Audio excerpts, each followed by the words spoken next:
তো দেখ এরকম একটা কারেন্টের ওয়্যার দেওয়া আছে, যেটার মধ্যে দিয়ে এদিক দিয়ে কারেন্ট যাচ্ছে, এরকম বলেছে। আর ওই অঙ্কগুলো তো একই কনসেপ্ট, যে ওই পি পয়েন্টে আগের দিনও বার করতে বলেছিলাম। পি পয়েন্টে ম্যাগনেটিক ফিল্ড বার করো। তো এটা রেডিয়াস R1 ধরলাম। এটা নিচেরটা সার্কেলই আছে কিন্তু, হ্যাঁ, এটা রেডিয়াস R2। ওটা আঁকতে গিয়ে ওরকম হয়েছে, দুধারা সার্কেলই ধর। তাহলে ওই পি পয়েন্টে চৌম্বক ক্ষেত্র বার করো, মানে নির্ণয় করো, বা পি পয়েন্টে magnetic field determine question let determine magnetic field at the point P, এটা বার করতে দিয়েছি। তো আমরা এটাকে কিভাবে করতে পারি দেখ। তাহলে তুই যে কোনো একটা থেকে নাম দেওয়া শুরু কর। এই পয়েন্টটাকে তুই এ নাম দিলি, এই পয়েন্টটাকে তুই বি নাম দিলি। তাহলে এই এবি তারটার জন্য ম্যাগনেটিক ফিল্ড 0 হবে। কেন না? এবি তারটার জন্য পি পয়েন্টে কোনো ম্যাগনেটিক ফিল্ড হবে না। কেন? এবি তারটা যে স্ট্রেট লাইনে, পি পয়েন্টটাও সেই স্ট্রেট লাইনের ওপরই আছে। তারপর যদি দেখিস বিসিডি, এই একটা হাফ সার্কেল আছে। সার্কেলের সেন্টারে কত পড়েছিলিস? μ0I/2r। এখানে এটা একটা হাফ সার্কেল আছে, তাহলে তারও হাফ হবে। তাহলে বিসিডি পার্টের জন্য কি হচ্ছে বল না, μ0I/2r1। হাফ সার্কেলের জন্য আরো হাফ হলো। সার্কেলের জন্য ম্যাগনেটিক ফিল্ড বার করা খুব ইজি ছিল। ক্লকওয়াইজ হলে ইনটু দ্য প্লেন, ক্লকওয়াইজ হলে out from the plane. DL cross R করার কোনো দরকারই নেই। এখানে দেখ দেখা যাচ্ছে ক্লকওয়াইজ কারেন্ট যাচ্ছে, তাহলে কি হয়ে গেল বল, into the plane, cross sign দিয়ে দিলাম। তারপর ডি থেকে ই স্ট্রেট ওয়্যার আবার, কিন্তু এই স্ট্রেট ওয়্যারটার জন্য আবার ম্যাগনেটিক ফিল্ড 0। কেন? ডিই স্ট্রেট ওয়্যারটা যে লাইনে আছে, পি পয়েন্টটা সেই লাইনেই আছে। দেন আবার হচ্ছে ইএফএ। এগেন এটা একটা হাফ সার্কেল আছে, তাহলে μ0I/2r2 into half. Anti clockwise ঘুরছে, অ্যান্টি ক্লকওয়াইজ মানে কোন দিকে হবে বল না, বাইরের দিকে। তাহলে এগুলো এবার এমনি যোগ করলে আমি নেট ম্যাগনেটিক ফিল্ড পাবো, একটা ভেতর দিকে একটা বাইরের দিকে, তার মানে একটা থেকে একটা বিয়োগ হবে। তাহলে এটাও তোর আসছিল μ0I/4r1, আর এটাও আসছিল μ0I/4r2। তো R1 ছোট, তাই সেই হিসাবে ভাবলে এটা বড় ভ্যালুটা, আর এই ভ্যালুটা ছোট। তাহলে μ0I/4r1 থেকে μ0I/4r2 বাদ যাবে। দিয়ে আমি যদি কমন নিয়ে নিই μ0I/4, তাহলে 1/r1 মাইনাস 1/r2 আসবে, এবং কোন দিকে পাবো না, ভেতরের দিকে পাবো। এইটা হলো নেট ম্যাগনেটিক ফিল্ডের উত্তর। বলছি এটাও তো ক্লকওয়াইজ। কোনটা ক্লকওয়াইজ? ওই এ ই এফ, ডিইএফ এ, ওইটা যেটা ও হ্যাঁ, সরি সরি, মানে এটা R2 এর দুদিকে যেটা। যোগ হবে। এটা ক্লকওয়াইজই আছে।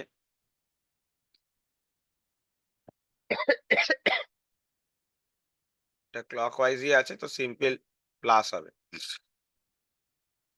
ঠিক আছে।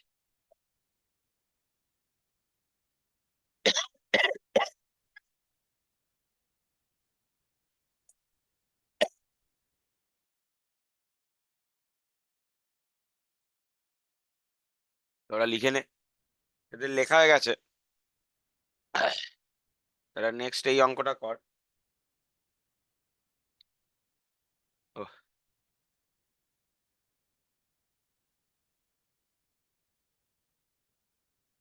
এরকম আছে, দিয়ে এরকম। এই গল্পটা এগেন ওই পি পয়েন্টে আমাকে ম্যাগনেটিক ফিল্ড বার করতে দিয়েছে। তো কারেন্টটা এইভাবে ফ্লো হচ্ছে, আর এই দিকে কারেন্টটা এখানে ফ্লো হচ্ছে। ঠিক আছে, এটাকে এক্স বলে দিয়েছে, মানে রেডিয়াসটা তোকে এক্স বলে দিয়েছে। তো তুই যদি এগেন নিচের ছবিটা দেখিস, এগেন এখানে তিনটে সেকশন আছে। কি তিনটে সেকশন? এগেন যদি তুই নামকরণ করিস আলাদা করে, তাহলে প্রথমে এ বি হলো একটা সেমি ইনফাইনাইট ওয়্যার। খেয়াল কর, কেন সেমি ইনফাইনাইট? বি পয়েন্টটা ফিক্সড, এ পয়েন্টটা ওপেন আছে, মানে আমি তাকে ইনফিনিটি অব্দি ভাবতে পারি। তাহলে ওই হিসাবে ওই পয়েন্টে অ্যাঙ্গেলটা 0 হবে, যদিও লাগবে না, দরকার নেই। তার কারণটা কি, মানে এবি যে স্ট্রেট লাইনে পি পয়েন্টটা সেই স্ট্রেট লাইনের ওপরই আছে, তাহলে এবি পার্টটার জন্য কিন্তু কোনো ম্যাগনেটিক ফিল্ড পি পয়েন্টে হবে না। সেকেন্ড পার্টে চলে আসছে বিসিডি, এই সার্কেলটা। তো এখানে দেখেই বুঝতে পারছি সার্কেলের শুধু 1/4 অংশ নেই, মানে বাকি 3/4 পুরো সার্কেলটাকে যদি ভাবিস, এই যে 4টে ভাগ করিস, শুধু এই ভাগটা নেই, বাকি 3/4 ভাগ আছে। এভাবেও ভাবতে পারিস। আবার কেউ যদি ফর্মুলা অনুযায়ী যাস, পুরো সার্কেলের জন্য কত হতো, μ0I/2r।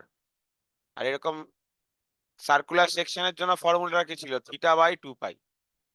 তো এখানে বোঝাই যাচ্ছে এই থিটাটা কত হবে বল, 270 ডিগ্রি, হ্যাঁ কি না? তাহলে 270 ডিগ্রি মানে হয়ে যাচ্ছে 3π/2।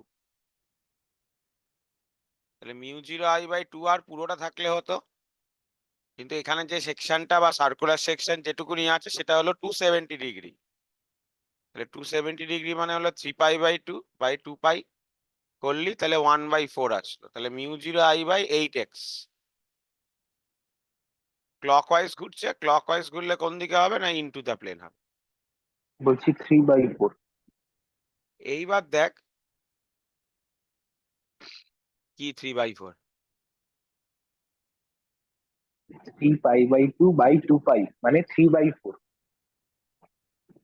তো এবার দেখ আর একটা যে সার্কুলার সেকশনের পরে যে পার্টটা আছে, সেটা হলো একটা ডি সেকশন আছে, যে ডি সেকশনটার জন্য কিন্তু হবে। কেন, এই ডি সেকশনটার লাইন বরাবর কিন্তু পি নেই। ডি থেকে তুই যদি দেখিস পারপেন্ডিকুলারলি পি পয়েন্টটা আছে। ডি তারটা দেখ, একদিকে ডি পয়েন্টটা ফিক্সড, আর এগেন ই পয়েন্টটাকে তুই ওপেন ভাবতে পারিস। ওপেন মানে ইনফিনিটি অব্দি যাবে, ঠিক আছে? যদি শুধু ডি তারটাকে নিয়ে ভাবিস, এই যে ডি এর সাথে পারপেন্ডিকুলার ডিস্টেন্সেই পি পয়েন্ট আছে, তাহলে এই দিকটা অবভিয়াসলি 90 ডিগ্রি। ফর্মুলা কি ছিল, cos θ1 প্লাস cos θ2। আর এই দিকটা 0 ডিগ্রি ধরবো, যেহেতু এই দিকটা ওপেন আছে। আমি যেটা আগের দিন শিখিয়েছি, ওপেন এন্ডটাকে ইনফিনিটি অব্দি কনসিডার করতে হবে। তাহলে এই যে ডি সেকশনটা আমরা লিখতে পারি কি, μ0I/4πx cos θ1 প্লাস cos θ2। তো এবার কিন্তু মানে নর্মাল ওয়্যারের জন্য তো ডিএল ক্রস আরই করতে হয়। তো তোরা নিজের লেফট হ্যান্ড গুলো রাখ, নিজের লেফট হ্যান্ডাই, যে এটা হলো আমার একটা, আই যেদিকে ডিএল সেদিকে, হ্যাঁ কি না? আর আরটা এইদিকে। নিজের লেফট হ্যান্ডের দুটো আঙুলকে ভাব, থামটা ছেড়ে পরের দুটো আঙুলকে ভাব। তাহলে ধরে নে এটা আমার লেফট হ্যান্ডের, এই ডিএলটা হলো মিডিল ফিঙ্গারটা, আর এটা হলো ফোর ফিঙ্গারটা। তাহলে ডিএল ক্রস আর, ঠিক আছে? ডিএল ক্রস আর কিরকম পাচ্ছি বল, অ্যান্টি ক্লকওয়াইজ। অ্যান্টি ক্লকওয়াইজ হলে কি হবে বল, বাইরের দিকে হবে, মানে আউট ফ্রম দ্য প্লেন হবে। তাহলে μ0I/4πx কিন্তু আউট ফ্রম দ্য প্লেন। তাহলে এবি সেকশনের জন্য পেলাম না, বিসিডি সার্কুলার সেকশনটার জন্য ইনটু দ্য প্লেন পেলাম, আর ডিই স্ট্রেট লাইনটার জন্য, যেটা কিনা একটা সেমি ইনফাইনাইট স্ট্রেট ওয়্যার, তার জন্য বাইরের দিকে পেলাম। তুই যদি এই দুটোর মধ্যে এখন কম্পেয়ার করিস, μ0I/x দেখ দুজন ক্ষেত্রেই কমন। এটাই ভ্যালু হচ্ছে 3/8, আর এটার ভ্যালু হচ্ছে 1/4π। অবশ্যই 1/4π ছোট 3/8 থেকে। তাহলে নেট ম্যাগনেটিক ফিল্ড কি হবে, 3μ0I/8x মাইনাস μ0I/4πx। তুই বলবি পায়ের ভ্যালু তুই 3.14 ধর, 3 ধরে নে, 3.14 হবে, 3 ইন্টু 4 কত হবে, 12, মানে এটা বেসিক্যালি 1/12 পাচ্ছিস, হ্যাঁ কি না? μ0I/8 ওরকম ব্যাপার। তো সেটা 3/8 থেকে ছোটই। তাহলে নেট ম্যাগনেটিক ফিল্ড এটা পেলাম, আর যেহেতু 3/8 এই পার্টটা বড়, তাহলে নেট ম্যাগনেটিক ফিল্ড কোন দিকে থাকবে বল, ইনটু দ্য প্লেন থাকবে, ঠিক আছে? এবার যে অঙ্কটা আমি করাচ্ছি সেইটা হলো এই চ্যাপ্টারের সব থেকে ইম্পর্টেন্ট অঙ্ক। ইম্পর্টেন্ট অঙ্ক ইন দ্য সেন্স, কোনো বছরই বোর্ডসে আসেনি, জেনারেলি নিট ওরিয়েন্টেড বা নিটে আসে, ঠিক আছে? কিন্তু আমি তাও করিয়ে রাখছি, অনেক স্কুলে এমনি আসতে পারে, যেটা আমি আগের দিন বলছিলাম। যে এতদিন মানে আগের দিনের 5টা অঙ্ক আর আজকের এই দুটো অঙ্ক নিয়ে যে 6-7টা অঙ্ক করানো হচ্ছে বায়ো-সাভার্টস ল এর উপর ডিপেন্ড করে, সব জায়গাতেই দেখ নয় একই দিকে যোগ করছিলাম, নয় অপোজিট দিকে, তাই একটা থেকে একটা বিয়োগ করছিলাম। কিন্তু যাই হোক, সেটা একই অ্যাক্সিসের ওপর ছিল দুজনেই। সেম দিকে হলো একই অ্যাক্সিসের ওপর, ডিফারেন্ট দিকে হলো একই অ্যাক্সিসের ওপর। কিন্তু যদি আজকে সেটা না হয়, আলাদা আলাদা অ্যাক্সিসে থাকে, তো যেটা আগের দিন বলছিলাম, এই যে আমরা মানে সাইডে ক্রস দিচ্ছি ডিরেকশন বোঝানোর জন্য বা ডট দিচ্ছি, সেটা না করে তুই আইজে কেও কিন্তু লিখতে পারতিস। সেইটা আজকে এই অঙ্কটায় খুব ইউজফুল হবে। তো এরকম অ্যাক্সিস ওরা বলে দিয়েছে, এটা এক্স, এটা ওয়াই, এটা জেড অ্যাক্সিস। অ্যাক্সিসটা ওরাই বলেছে, ঠিক আছে।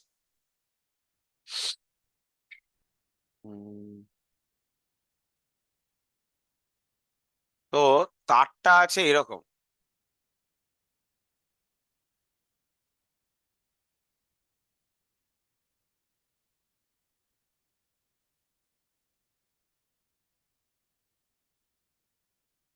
তাহলে অবভিয়াসলি এই যে এই পয়েন্টে তোকে বার করতে বলেছে।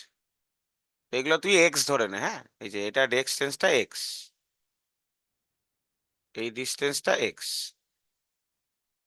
তো দেখ ছবিটা থেকে আশা করি একটু তোরা বুঝতে পারছিস আগের অঙ্কগুলোর সাথে কি ডিফারেন্স। আগের অঙ্কগুলোতে ওয়্যার গুলো একই তলের ওপর ছিল, একটা নির্দিষ্ট প্লেনের ওপর ছিল, সবাই একটা প্লেনেই ছিল। কিন্তু এই অঙ্কটার ডিফারেন্সটা কি দেখ, তুই যদি আগে নাম দিস তাহলে আলো ক্লিয়ার হবে। ধর আমি প্রথমে এখান থেকে শুরু করলাম, এই বাদিক থেকে, তাহলে এই পয়েন্টটা আমার এ আর এই পয়েন্টটা বি। এই এবি তারটা কিন্তু এক্স ওয়াই তলে আছে, কিন্তু এই বিসিডি হাফ সার্কুলার তারটা কিন্তু এক্স ওয়াই প্লেনে নেই। ভালো করে দেখ, ওটা ওয়াই জেড প্লেনে আছে। আবার ডিই, এটা আবার একটা সেমি ইনফাইনাইট স্ট্রেট ওয়্যার, সেটা কিন্তু আবার ওয়াই জেড প্লেনে নেই, সেটা এগেন আবার এক্স ওয়াই প্লেনে আছে। তাহলে আগের অঙ্কগুলোর সাথে ডিফারেন্সটা বোঝা যাচ্ছে। আগের অঙ্কগুলোতে সে যেরকম দেখতেই ওয়্যার হোক না কেন, সবাই একটা তলের ওপরই ছিল, সবাই এক্স ওয়াই প্লেনে ছিল। কিন্তু এখন তারগুলোই আলাদা আলাদা প্লেনে আছে। তাহলে আগে শুধু ভ্যালুগুলো ভাব, তারপর আমি ডিরেকশনটা নিয়ে বলছি। প্রথমে এবি তারের জন্য আশা করি আর বোঝাতে হবে না, এবি তারটা সেমি ইনফাইনাইট, কেন বিটা ফিক্সড, আর এটাকে আমি কি বল ইনফিনিটি অব্দি ভাবতে পারি। তাহলে অনেকেই ভাবছে যে এই অ্যাঙ্গেলটা কি হবে, অ্যাকচুয়ালি এই অ্যাঙ্গেলটা 90 ডিগ্রি। এই যে এটা পয়েন্ট পি, এই তো এ আছে, এটা 90 ডিগ্রিই আছে কিন্তু, ঠিক আছে। আর এদিকটা ওপেন মানে সেটাকে তো আমি ইনফাইনাইট অব্দি চালাতে পারি। তাহলে μ0I/4πx cos 90 degree plus cos 0 degree. এইবার ডিরেকশনে চলে আয়, তাহলে ভ্যালু কত আসলো, μ0I/4πx। ডিরেকশনটা এবার বোঝ। ডিরেকশনটা আমি দুভাবে বোঝাচ্ছি, হ্যাঁ। তুই normal left handed DL cross R করেও করতে পারিস। আগে left handed DL cross R করে করছি, তারপর আইজে কে দিয়ে বোঝাচ্ছি, দুটোই আমি বলে দেবো। তাহলে স্ট্রেট ওয়্যার থাকলে ডিএল ক্রস আর হয়। তাহলে তুই লেফট হ্যান্ডের ফোর ফিঙ্গারটাকে ধর এবি বরাবর বসালি, এই যে এটা হলো একটা আঙুল, এটা হলো এবি বরাবর বসালি, আর মিডিল ফিঙ্গারটাকে এটা ধরলি। মিডিল ফিঙ্গারটা তাহলে আর বোঝাচ্ছে, এটা ডিএল বোঝাচ্ছে। তাহলে ডিএল ক্রস আর কোন দিকে ঘুরছি বল, ক্লকওয়াইজ। তাহলে ক্লকওয়াইজ হলে কোন দিকে হবে, ভেতরের দিকে। কিন্তু এই ভেতরের দিকের গল্পটা ভালো করে বোঝ।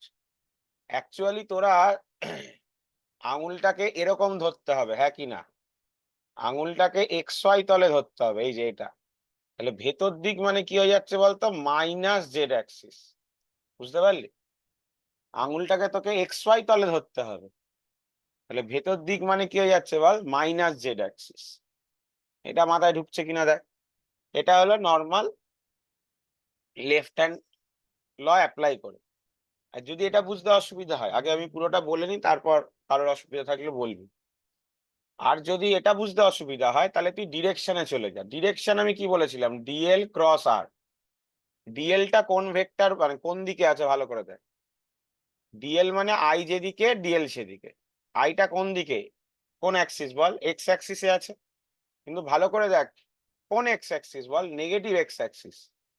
তাহলে ডিএল বরাবর ইউনিট ভেক্টর হলো মাইনাস আই ক্যাপ, মানিস কি মানিস না? আরেকবার বলছি দেখ, তারটা এবি তারটা এক্স অ্যাক্সিসে আছে, কিন্তু এবি তারের মধ্যে দিয়ে কারেন্টটা যাচ্ছে নেগেটিভ এক্সে, তাহলে মাইনাস আই ক্যাপ। আর আরটা কোন দিকে? আর মানে হচ্ছে পয়েন্টটা কোন দিকে আছে? ডান দিকে। পয়েন্টটা আছে ডান দিকে, ডান দিক মানে কি এখানকার প্লাস ওয়াই অ্যাক্সিস, তাহলে ওয়াই অ্যাক্সিসের ইউনিট ভেক্টর কত হয়? J cap. আশা করি ভেক্টরের এই নিয়মটা সবার মনে আছে, আই ক্রস জে করলে কে পাবো, তাহলে লাস্ট অব্দি উত্তর কত পেলাম? মাইনাস কে। তাহলে এর পাশে লিখলাম মাইনাস কে ক্যাপ। বোঝা গেল? তুই আই ক্রস জে এইভাবে করেও করতে পারিস, আবার তুই লেফট হ্যান্ড রুল যেরকম শিখিয়েছি অন্যগুলো করার জন্য আগের অঙ্কগুলো, সেটা করেও করতে পারিস, কিন্তু তোকে একটু খেয়াল রাখতে হবে যে তুই যেন ঠিকঠাক প্লেন কনসিডার করিস। ঠিক আছে, এরপর যেটা আসছি সেটা হলো বিসিডি হাফ সার্কেলটা। তাহলে ফুল সার্কেলে হয় mu zero I by two R, half সার্কেলে তার হাফ হবে, তাহলে mu zero I by four X. এবার যে গল্পটা দেখ, তারটা কোন প্লেনে আছে? সার্কুলার তারটা ওয়াই জেড। আমরা জানি ক্লকওয়াইজ হলে কি হয়? ভেতর দিক। ওয়াই জেড প্লেনের ভেতর দিক মানে নেগেটিভ এক্স অ্যাক্সিস, হ্যাঁ কি না? এই দেখ, এটা হলো ওয়াই, এটা হলো জেড, এটা হলো এক্স অ্যাক্সিস। তো ওয়াই জেড প্লেনের ভেতর দিক, ভেতর দিক মানে কি? ওয়াই জেড এর সাথে পারপেন্ডিকুলার, তাহলে কোনটা হবে বল? নেগেটিভ এক্স অ্যাক্সিস, তাহলে মাইনাস আই ক্যাপ লিখতে পারি।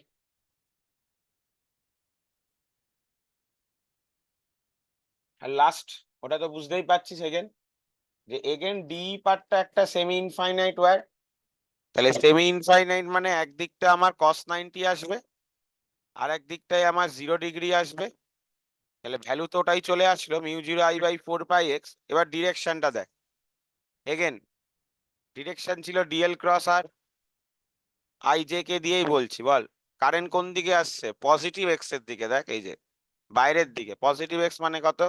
I cap. কিন্তু আর ভেক্টর কোন দিকে? বাদিকে। এই যে তার থেকে পয়েন্টটা কোন দিকে বল? বাদিকে। বাদিক মানে কোন axis? Negative Y axis, negative Y axis. তা আই ক্রস জে করলে পাওয়া যেত কে, কিন্তু আই ক্রস মাইনাস জে আছে, তাহলে কত হবে? সেই মাইনাস কে। তাহলে এখানে কিন্তু তিনটেকে নর্মাল যোগ করা যাবে না, কেন? এটা মাইনাস কে, এটা মাইনাস কে, কিন্তু এটা মাইনাস আই। তাহলে এখানে তোকে নেট ম্যাগনেটিক ফিল্ডটাকে ভেক্টরিক্যালি লিখতে হবে, কি?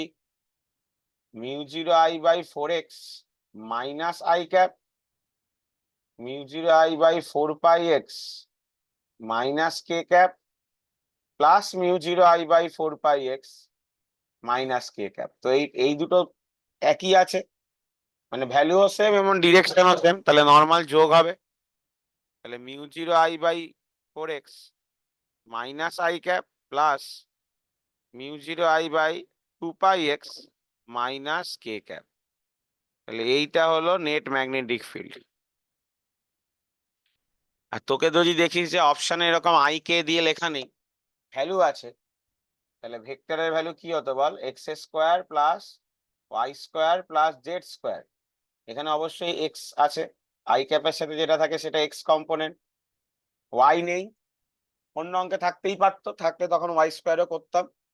জেড অবশ্যই আছে, কেন কে ক্যাপের সাথে এটা গুণ আছে, তাহলে এটা হলো ভ্যালু। ঠিক আছে, তো এইটা হচ্ছে গল্পটা, যে অঙ্কটা ওই আই জে কে দিয়ে করলে তোর সুবিধা হবে। সেটা তুই অঙ্ক পড়ে বুঝতে পারবি, বুঝতে পেরেছিস? মানে এরকম কোনো প্রবলেম না যে দেখে বুঝতে পারবি না, অঙ্কটা দেখলে তুই বুঝতে পারবি যে একই প্লেনে নেই। যখনই একই প্লেনে থাকবে না, না ওরাই তোকে এক্স ওয়াই জেডটা এঁকে দেবে এই টাইপের অঙ্কে, তো প্রবলেম হওয়া উচিত না। আর যখনই এই যে আই জে এর ব্যাপারটা যে বোঝালাম তোদেরকে, সেটা কিন্তু তোরা নর্মাল অঙ্কেও অ্যাপ্লাই করতে পারিস। যে অঙ্কগুলো এতক্ষণ করাচ্ছিলাম সেই অঙ্কে যে নর্মাল স্ট্রেট ওয়্যার ছিল, নর্মাল স্ট্রেট ওয়্যারে কারোর যদি left hand screw rule apply করতে অসুবিধা হয়, তাহলে ওই তারটাকে এক্স ওয়াই তল ধরে নিবি, এক্স ওয়াই তল ধরে তারপর তাহলে current X axis, distance Y axis কোন দিকে যাচ্ছে সেই হিসাবে ধরে কিন্তু তুই ওখানেও ম্যাগনেটিক ফিল্ড বার করতে পারিস, ঠিক আছে? কারো কোনো কোশ্চেন আছে?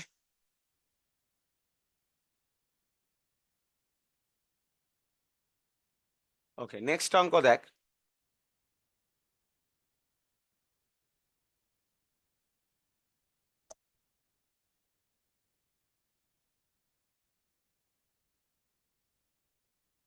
নেক্সট অঙ্ক লেখ, a circular wire of radius 3 centimeter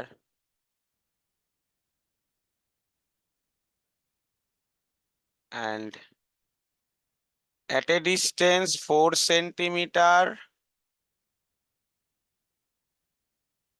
from center of coil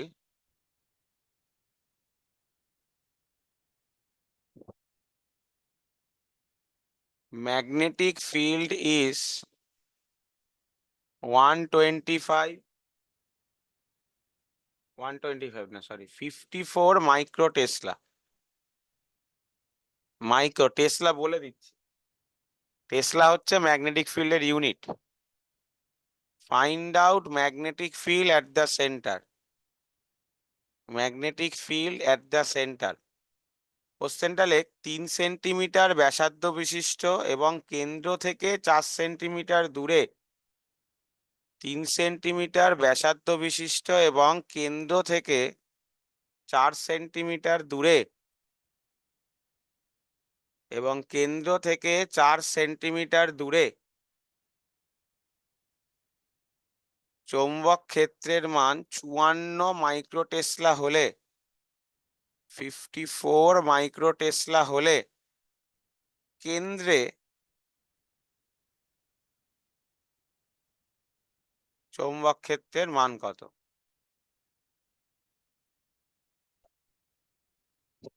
তো এবার আসছি দেখ, ম্যাগনেটিক ফিল্ডের ইউনিটটা আমি আগের দিন বলতে ভুলে গেছি, তো পাশে একটা বক্স করে লিখে রাখ, ইউনিট অফ ম্যাগনেটিক ফিল্ড, চৌম্বক ক্ষেত্রের একক। তো দুটো একক হয়, একটা হচ্ছে গস, অবভিয়াসলি এটা সিজিএস একক, আর টেসলার নাম তো সবাই শুনেছিস, সেটা এসআই একক। এদের মধ্যে সম্পর্কটাও লিখে রাখ, 1 টেসলা মানে 10⁴ গস। এরকম বলেছে। এতক্ষণ দেখ আমরা যাই অঙ্ক করছিলাম সেখানে কিন্তু সার্কেলের সেন্টারে ম্যাগনেটিক ফিল্ড বার করতে হচ্ছিল, তাই ওই ছোট ফর্মুলাটা যেটা μ0I/2 আর ওটা অ্যাপ্লাই করলে হয়ে যাচ্ছে। এখন কিন্তু আমাকে বড় ফর্মুলাটা অ্যাপ্লাই করতে হবে, যেটা প্রুফ করেছিলাম দেখ খাতায় আগের দিন, μ0I/r², 2r² + x² whole to the পাওয়ার 3/2, এটা ছিল বড় ফর্মুলা। তো দেখেই বুঝতে পারছিস, আরটা 3 সেন্টিমিটার বলা আছে, তাকে তোকে মিটারে বসাতে হবে। আর এক্সটা 4 সেন্টিমিটার বলা আছে, তাকে তোকে এগেন মিটারে বসাতে হবে। তাহলেই তুই ম্যাগনেটিক ফিল্ডটা 54 মাইক্রোটেসলা, মাইক্রোটেসলা মানে 10⁻⁻⁶, অর তোকে এইগুলো মিটারে না নিয়ে গেলেও চলবে, ভালো করে শুনে নে, তুই এগুলো মিটারে না নিয়ে গেলেও চলবে। তাহলে মাইক্রোটেসলা থেকে টেসলা করলে এটা হয়, তাকে 10⁴ দিয়ে গুণ করে দিবি, তাহলে সেটা কিসে কনভার্ট হয়ে যাবে বল? গসে, কেন গস হলো সিজিএস একক। 0.03² + 0.04² পুরোটার হোল টু দি পাওয়ার 3/2। এখান থেকে তোকে μ0I ক্যালকুলেট করতে হবে, ঠিক আছে? কিন্তু তোকে জানতে চাইছে সেন্টারে কত হওয়া উচিত ম্যাগনেটিক ফিল্ড। সেন্টারে হতো μ0I/2r, তাহলে μ0I যেটা তুই আগের লাইন থেকে পেলি ওটা বসালি, 2 × 0.03 বসালাম। আনসারটা আমি লিখে দিচ্ছি, 250 মাইক্রোটেসলা উইল বি দ্য আনসার। মাঝখানের ক্যালকুলেশন গুলো করবি ক্যালকুলেটরে, ঠিক আছে? তো সার্কুলার কয়েল হলে যে সবসময় সেন্টারেই তোকে বার করতে দেবে এরকম কোনো ব্যাপার নেই।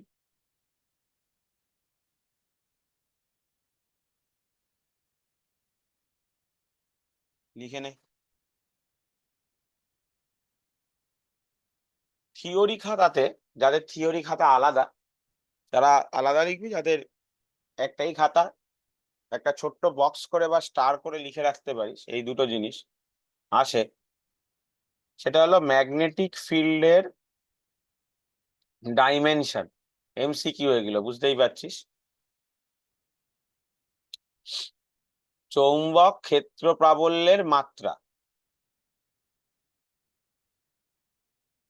m(t-2 a-1) আর ম্যাগনেটিক পারমিয়াবিলিটি আগের দিন পড়িয়েছি μ0, ম্যাগনেটিক পারমিয়াবিলিটির ডাইমেনশন, চৌম্বক ভেদ্যতা, চৌম্বক ভেদ্যতা μ0 যেটা ছিল ml(t-2 a-2).